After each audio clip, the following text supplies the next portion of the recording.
Nous sommes très heureux aujourd'hui de pouvoir présenter l'introduction au nouveau clinicaltrials.gov des États-Unis.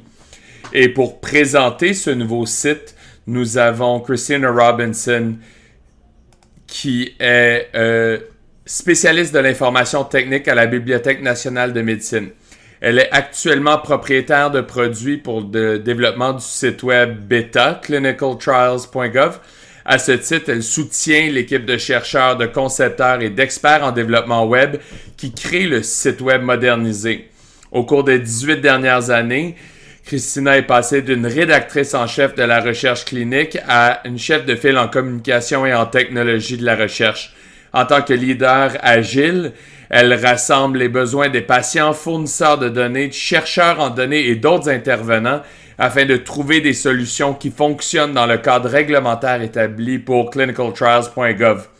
Il y a eu beaucoup d'intérêt de notre communauté à regarder ce nouveau site et nous sommes privilégiés d'avoir Christina avec nous aujourd'hui pour nous donner un survol des efforts de modernisation.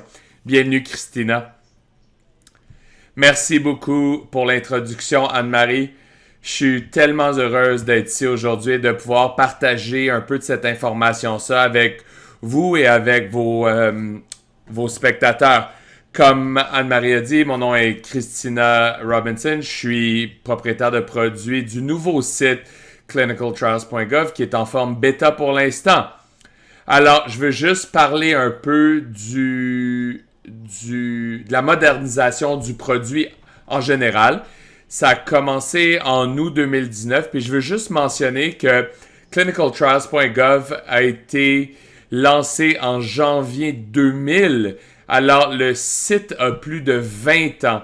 Et même s'il y a eu plusieurs améliorations dans les dernières années, c'était initialement et est encore un produit fait maison. Alors, on voulait faire des mises à jour basées sur, la technologie. Comme on sait, elle a avancé quand même beaucoup dans les dernières années, spécifiquement dans les derniers 10 ans. Mais aussi, comme vous pouvez voir ici, améliorer l'expérience client, améliorer l'infrastructure et aussi soutenir le cadre politique de réglementation et légal. Alors, dans le processus, on va aussi protéger le site contre l'avenir pour les changements environnementaux qui pourraient dire que on va devoir continuer à améliorer. On va jamais arrêter de l'améliorer, mais on veut que ça soit plus facile de le faire à l'avenir. Alors, revenant à la modernisation qui a commencé en août 2019, on a fait un appel d'offres. Alors, une collecte d'informations, en fait, pour trouver de l'information de tous nos groupes utilisateurs. Nos groupes, c'est en fait les patients, les gens qui soumettent les données et en fait les chercheurs en données. Et je veux juste mentionner rapidement que les gens qui soumettent les données, c'est vraiment eux qui donnent les données au sujet de toutes ces études-là pour nos utilisateurs. Alors, on a aussi établi un groupe de travail pour le comité au sein de la bibliothèque pour savoir qui allait donner le plus d'informations dans les dernières années. Alors, comme vous pouvez voir ici, on a commencé avec l'engagement, donc la demande pour l'information. On a aussi fait beaucoup d'autres recherches directement avec les utilisateurs. On a eu des groupes de discussion, des entrevues, des tests d'utilisabilité. Puis ça, c'était dans la première année.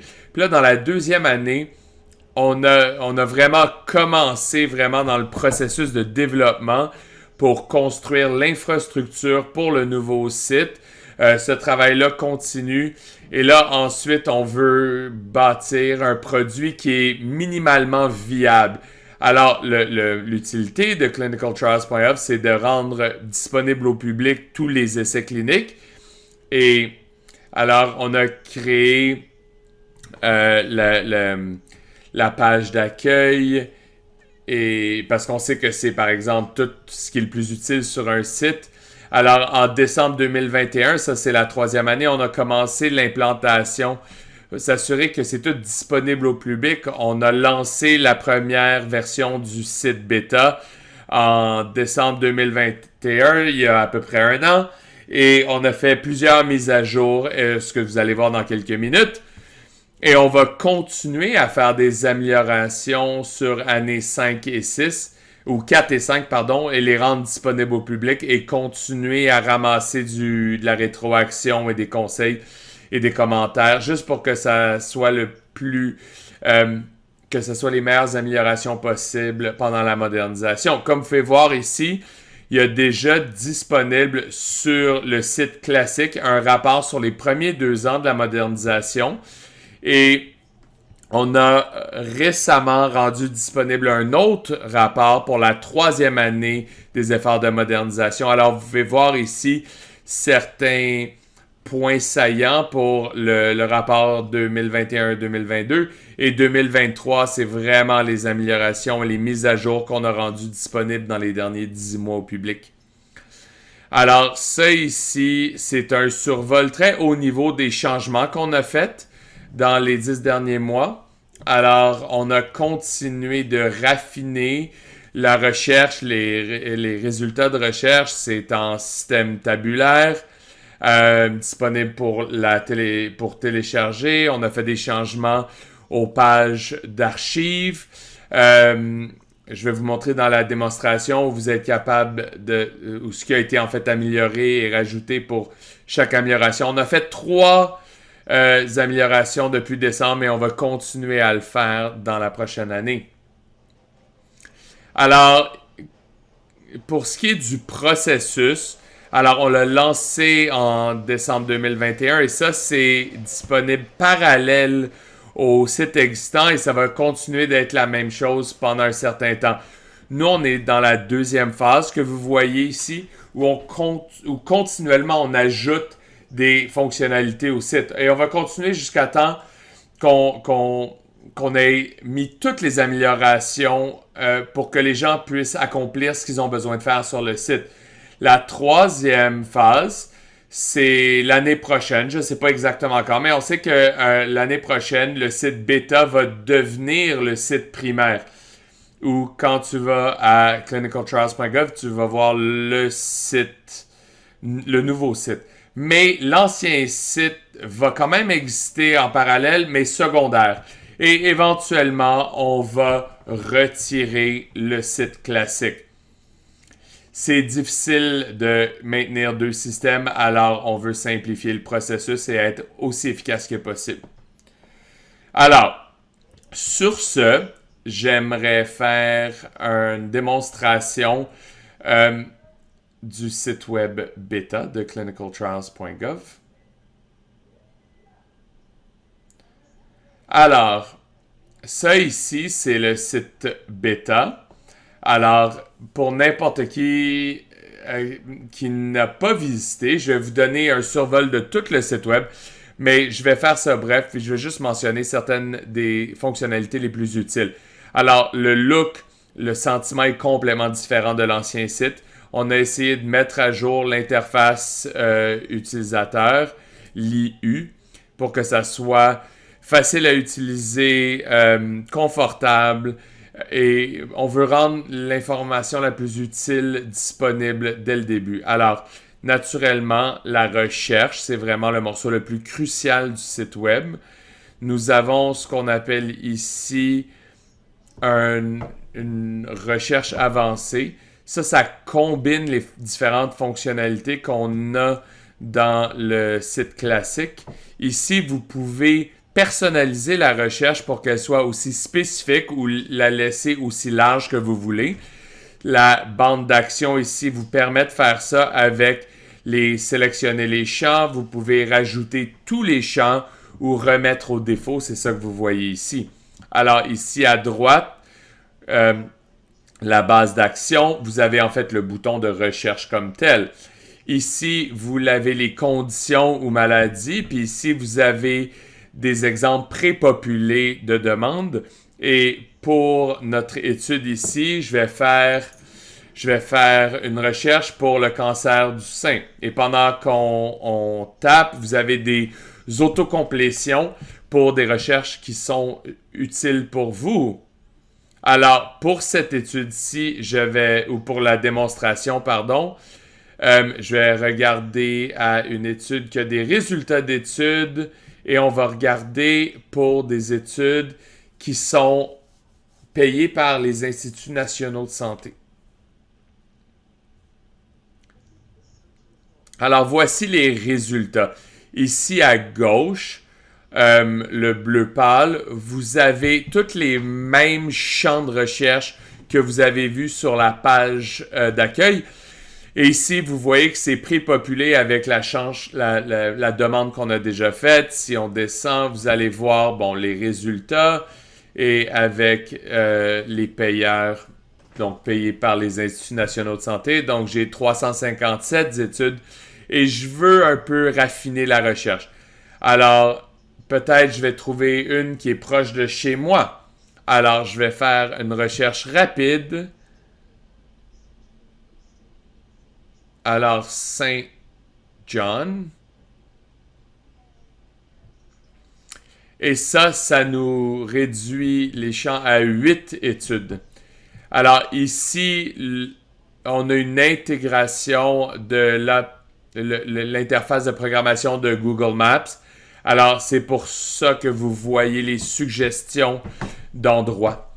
Alors, ici, à droite, on a ce qui s'appelle une vue par carte. Chaque étude disponible dans la liste est disponible sur une carte avec des informations au sujet de l'étude. Alors ici, en haut à gauche de la carte, vous allez voir le statut. Ici, nous avons complété. Alors, avec les résultats qui vont vous montrer les résultats. Ensuite, le titre, les conditions. Puis vous allez voir ça de différentes couleurs basées sur à quel point ça a référence avec votre demande. Et ici, à Saint John, au Nouveau-Brunswick. Et là, si on clique, ça nous montre tous les endroits. Ça va vous montrer toutes les places. Alors, je veux juste mentionner que si vous voyez, je peux même le démontrer ici, avec plusieurs endroits. Si vous avez un endroit que vous avez mis dans la recherche, ça va être mis en ordre de distance. Si vous n'avez pas mis un endroit, vous allez voir les États-Unis en ordre alphabétique par État, puis ensuite par pays.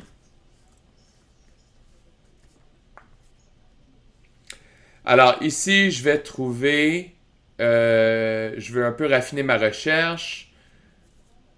Ici, je vais trouver une recherche avec de la thérapie hormonale et l'Institut national sur le cancer. Alors ici, vous pouvez voir qu'on peut utiliser des opérateurs booléens. Et si vous avez besoin de l'information sur comment utiliser ces opérateurs-là, il y a de l'information sur le site web.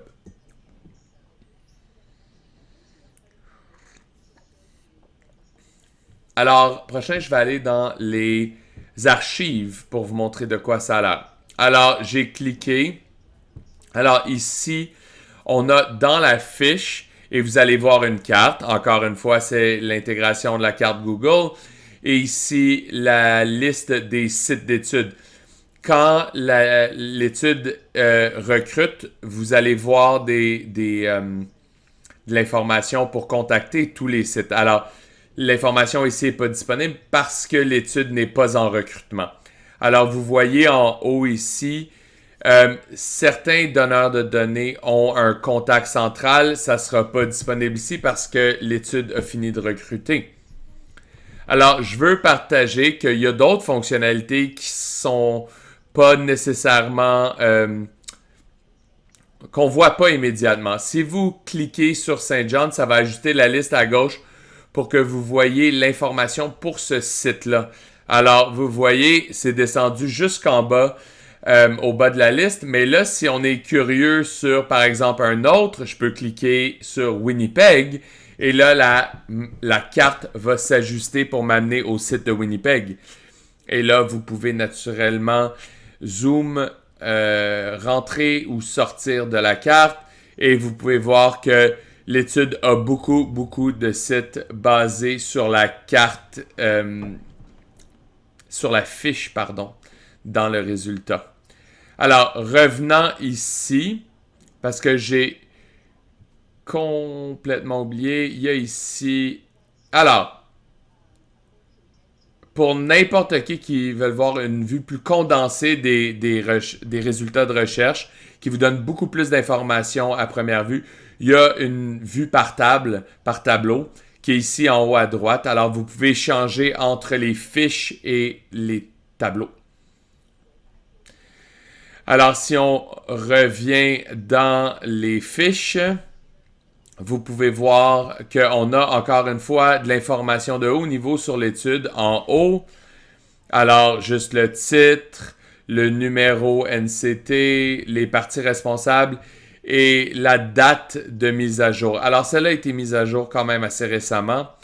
Alors, ici, les dates de l'étude et un survol de l'étude. Et pendant que vous descendez ici à gauche, il y a un panneau de navigation qui, en fait, va vous amener à différentes sections de la fiche de l'étude. Si vous voulez voir des publications qui ont été incluses par le donneur de données, plus d'informations, ça va vous donner un historique des données. S'il y a de l'information sur les sujets médicaux ou des termes reliés, vous pouvez voir ça. Puis il y a juste beaucoup de belles informations disponibles sur l'étude. Et si on revient en haut un peu, parce que cette étude-ci a des résultats disponibles, il y a tout un onglet ici où tous les résultats sont disponibles.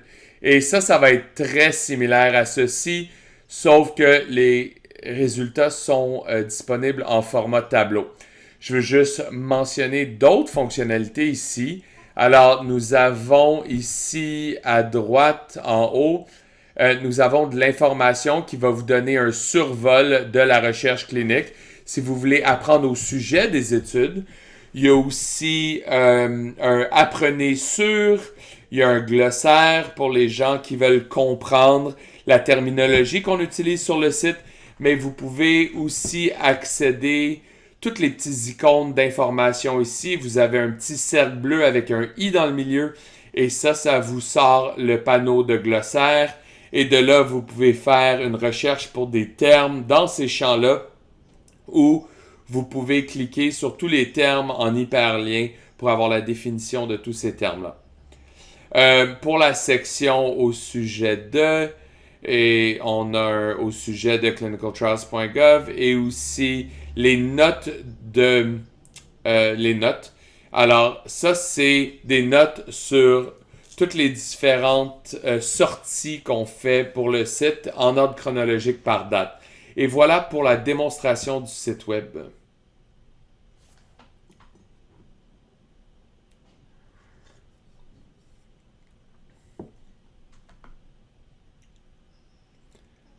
Alors, maintenant que je vous ai donné toutes les super choses qui sont maintenant disponibles sur le site bêta, je veux juste parler un peu des choses qui s'en viennent.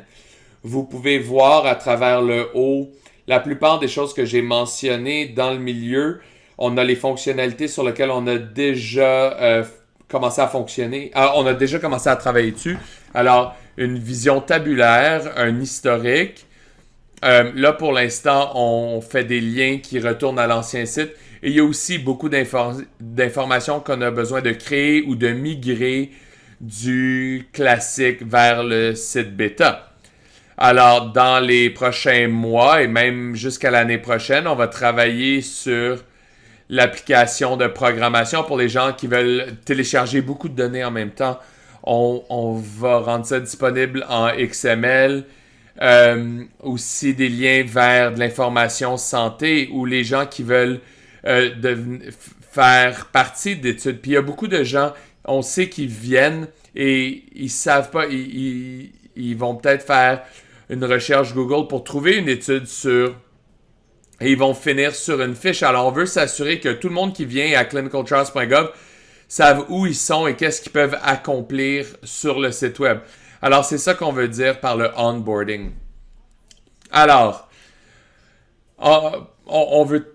je veux m'assurer que vous saviez que vous pouvez nous donner du feedback sur le site web à n'importe quel moment. En bas à droite sur le site, il y a un petit bouton vert qui dit donner du feedback. On veut entendre qu'est-ce qui marche, qu'est-ce qu'on manque, qu'est-ce qu'on peut améliorer, plus que ce qu'on vient de partager.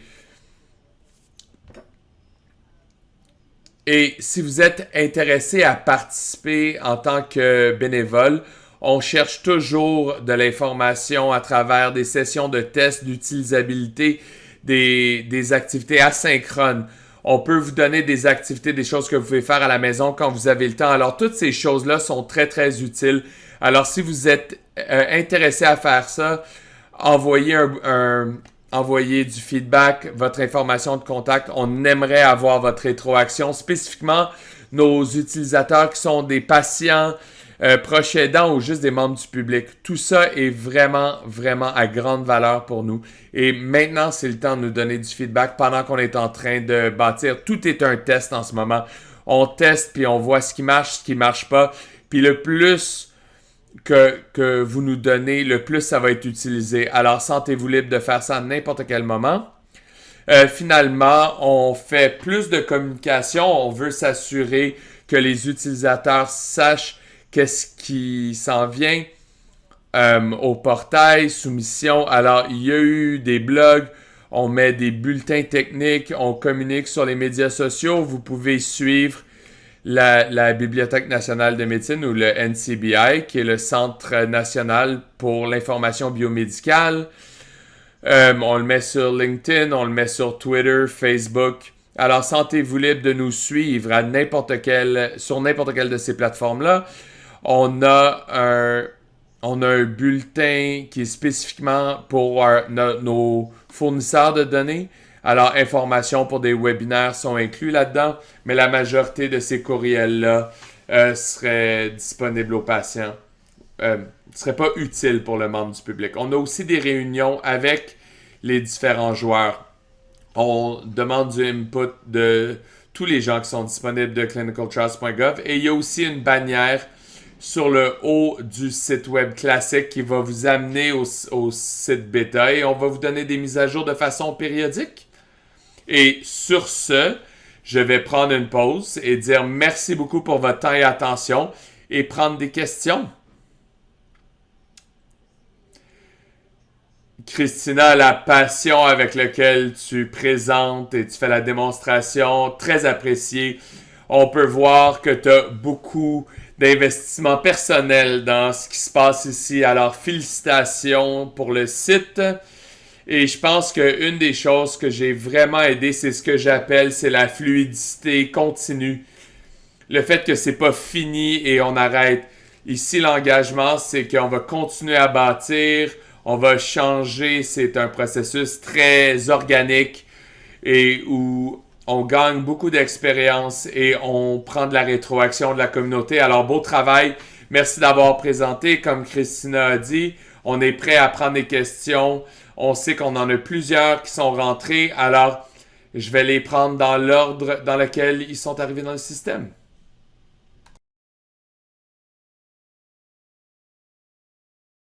Bienvenue Christina encore. Merci pour la présentation. C'est bien de te voir encore. Euh, alors, il n'y a pas juste des questions, mais il y a beaucoup de beaux commentaires sur le magnifique travail que toi et l'équipe vous avez fait. Félicitations là-dessus. Je vais prendre les questions et te les donner en ordre. Et l'objectif ici, c'est juste d'avoir une belle conversation, encore une fois, sur le beau travail qui a été fait. Alors, la première question ici est, est-ce qu'il y a une fonctionnalité pour recevoir des notifications par courriel de nouveaux essais qui s'ouvrent dans votre champ de conditions? Oh, belle question. Ça, c'est en fait une fonctionnalité sur le système classique et c'est quelque chose qu'on regarde. On veut que ça devienne disponible avec le nouveau système aussi. On espère que l'expérience pourrait être une version plus moderne d'un système classique. On a un RSS de disponible.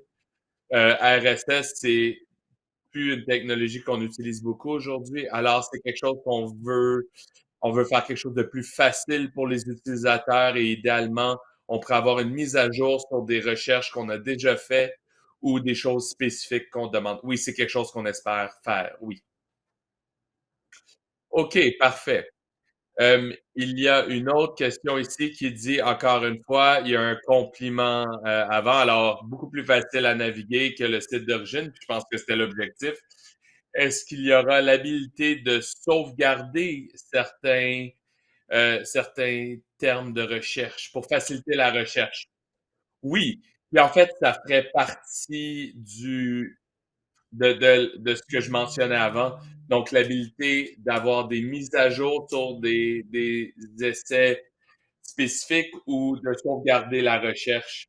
Alors, encore une fois, ça serait probablement une fonctionnalité unique et ça arrive l'année prochaine, dans le courant de l'année. OK, puis je vais bâtir sur la question. Est-ce qu'il va y avoir des fonctionnalités pour des gens qui ont des handicaps? Alors oui, absolument. Alors en ce moment, on est en train de tester l'accessibilité pendant qu'on travaille. On veut être aussi accessible que possible. On a un expert sur l'accessibilité qui consulte et qui fait une revue de tout le travail qu'on fait. En ce moment, on le fait avant qu'on euh, qu'on l'ouvre au public. Oui, fantastique. Alors, aussi facile que le site a l'air pour naviguer, mais on sait il y a toujours des gens qui vont avoir de la difficulté et de la difficulté. Est-ce qu'il y a des agents ou un soutien quelconque, un système en place au cas où que quelqu'un aurait de la difficulté à naviguer le site? Alors, nous avons la possibilité de donner de la rétroaction sur le site. Alors, ça ne sera pas le moment où on donne la rétroaction, mais on va le prendre en considération et on va l'envoyer à des gens qui peuvent vous aider. Ça va peut-être pas être aussi rapide qu'on voudrait, mais oui, on veut prendre part des rétroactions sur le site dans les prochaines semaines après que ce soit envoyé. Super, merci. Alors, il y a beaucoup de questions ici à propos de est-ce que vous recevez de la rétroaction des patients, des proches aidants? Tu en as mentionné un peu pendant la présentation, mais les gens sont curieux de comprendre quel genre de rétroaction vous recevez et surtout des patients et des proches aidants. Oui, absolument. On ne sait pas toujours qui donne la rétroaction, ça peut être anonyme, mais il semble qu'on reçoit de la rétroaction de patients et du membre du public. Certainement, j'aimerais savoir qu'on en reçoit plus. Mon objectif dans la modernisation et le processus, c'est de s'assurer que le nouveau site web fonctionne aussi bien pour les patients que l'ancien fonctionnait pour les chercheurs et les fournisseurs de données. Je sais qu'on a bien servi ces groupes-là, puis on veut s'assurer que l'expérience patient est tout aussi bonne. Pour les gens qui sont intéressés à donner du feedback, il y a un bouton vert en bas à droite, et ça, c'est disponible dans chaque page sur le site web où on peut donner du feedback. Si vous êtes intéressé à participer dans des tests d'utilisabilité, si vous voulez voir les nouvelles fonctionnalités qui s'en viennent et donner votre feedback là-dessus, faites juste soumettre une rétroaction avec votre nom, votre adresse courriel. On va vous communiquer avec vous parce qu'on est toujours intéressé à avoir des gens pour évaluer les faisabilités et peut-être des sessions comme des entrevues, des groupes de discussion. Ça prend à peu près 1 heure. Si vous voulez faire d'autres sortes de choses, ça peut prendre aussi peu que 15 à 20 minutes. Donnez-nous de la rétroaction puis devenez bénévole. Merci merci d'être aussi ouvert. Et une des choses que moi, j'étais curieux, c'est comment est-ce que le site utilise le concept de langage simple et comment est-ce que l'équipe est allée chercher l'aide dont elle avait besoin pour avoir le langage simple, parce que c'est quelque chose en fait de très complexe. Peut-être parler de ce concept-là. Oui, et je veux clarifier dès le début qu'il y a des limitations à l'information que nous, on peut donner en langage simple. Donc, les données sur les études elles-mêmes euh, sont la propriété des gens qui donnent les données. Nous, on n'est pas propriétaire des données, on est une bibliothèque. On est comme comme une bibliothèque, on a des étagères pleines de livres. Alors, l'information sur l'étude viennent de eux. Et donc, eux doivent le rendre en langage simple. Et il y a des difficultés à faire ça dans certains cas. Mais l'information au sujet du site, l'information au sujet des essais cliniques, certains des mots qu'on utilise pour décrire, tout ça, on commence à le rendre en langage simple. Et en fait, on utilise des experts dans le champ de langage simple. Donc, il y en a un qui s'appelle Health Literacy Medium, HLM. Ils sont fantastiques. Ils nous ont aidé à développer le contenu qui existe dans le site en ce moment. Dans le site bêta, ils vont continuer à le faire à travers le processus de modernisation. Il y a une super suggestion ici d'une des personnes qui est à l'écoute. Alors, pourquoi pas des vidéos pour la navigation pour les patients inclus dans le site? Qu'est-ce que tu en penses? On les a déjà enregistrés. Ils s'en viennent. Super. Merci beaucoup. Alors, il nous reste seulement un petit moment ici, Christina.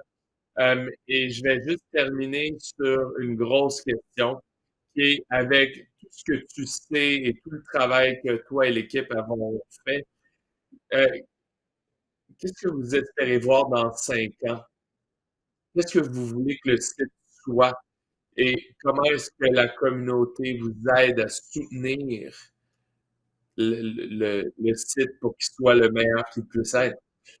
Une des choses qui serait le fun à savoir, c'est comment parler aux patients et au public, et aux donneurs de soins, aux défenseurs de droits de patients, aux proches aidants. Nous avons des communications fréquentes avec des chercheurs et des donneurs de données parce que eux ont des besoins.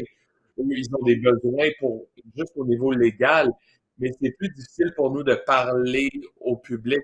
Et je veux continuer à avoir leur rétroaction au fil des années, qu'on continue à remplir leurs besoins, qu'on ne fait pas juste faire ça pendant quelques années et qu'on arrête de le faire. Alors, je veux vraiment clinicaltrials.gov d'être le meilleur site qui puisse être pour tout le monde qui l'utilise. Ben, avec le travail que vous avez fait, ça a été fantastique. Merci à toi et l'équipe. Ça a vraiment été fantastique d'un point de vue canadien de connecter avec l'équipe aux États-Unis et on espère d'avoir des meilleures conversations à l'avenir. Merci d'être avec nous. Merci et merci pour tout le bon feedback et les questions.